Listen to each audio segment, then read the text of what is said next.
My first knot is the straw snell. Take a straw, put it on the shank, take your 80-pound leader line, put it through the eye on the hook side, the hook point side, and then take the line and wrap it around everything, holding on to everything. Like that. Hopefully you can see that on the camera. And then I take the tag end and put it through the straw until it comes out on the other side. And then carefully, while holding everything, pull the straw out. And then take the tag end and pull on it to tighten everything up. You can pull on the main line too.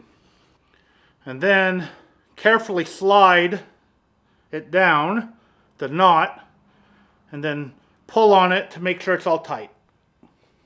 You can see it's not pretty looking, but that is an incredibly strong knot. And cut the tag end off. And I will take about an arm's length worth of line and cut that. Now, snell knots work incredibly well with straight shank hooks because when you pull on it, it's really hard to show you, but when you pull on it, it creates a trigger action that makes the point of the hook go up from where it is right now. Now, if you had a bent eye, then it would just pull it straight. It wouldn't even create any kind of trigger action. I've noticed that I hook more fish with a straight shank hook. When I was using bent eye hooks, they were barely hooked so many times that it was significantly different than what I see with this hook. Now, the next knot could be used on this type of hook. If you use it on this hook, it will just pull it straight back with no trigger action at all. Now, if you put this type of knot on a bent eye hook, then it will create opposite trigger action where it's wanting to unhook from your fish. And it's the knot that I use with the swivel. It's called the polymer knot. Basically, you go through the eye of the swivel and then back through the eye of the swivel. So it goes back and forth on your line. And then you do an overhand knot, putting the loop through the overhand knot. And then you put the swivel through this eye that you just made. And then pull it all tight. And then you cut the tag end, and there you go, a polymer knot. And there is a meme that's going around that says a polymer knot is stronger than most people's relationships.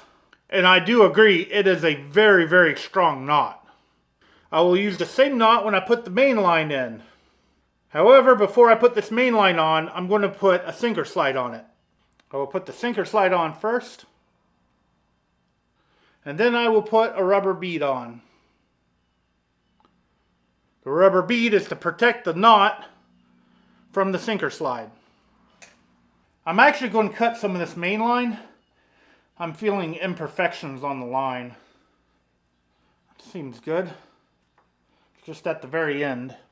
Now I'm going to do the polymer knot again. Put the line through. Put it back through.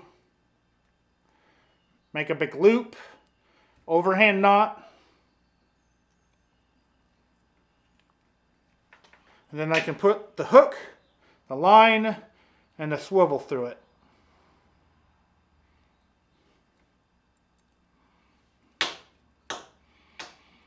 I do wet it and pull it tight. And then cut the tag end.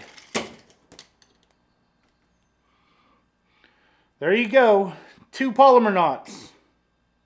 Now the size sinker I like to use with this is a 4-ounce river sinker. These things stick to the bottom really well.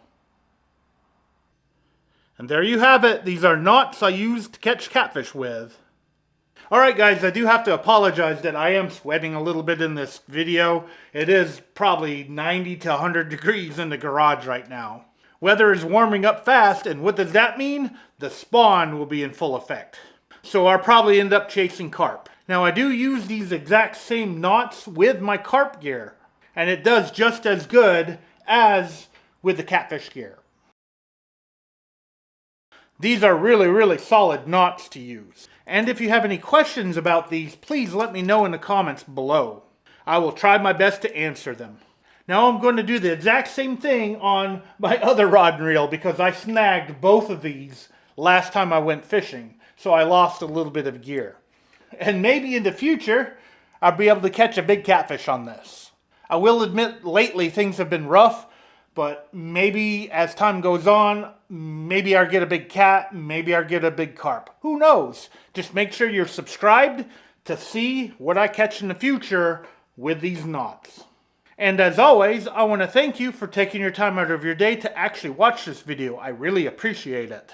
This summer is going to be a very, very interesting summer, so I hope that I get to see you guys again on the next video.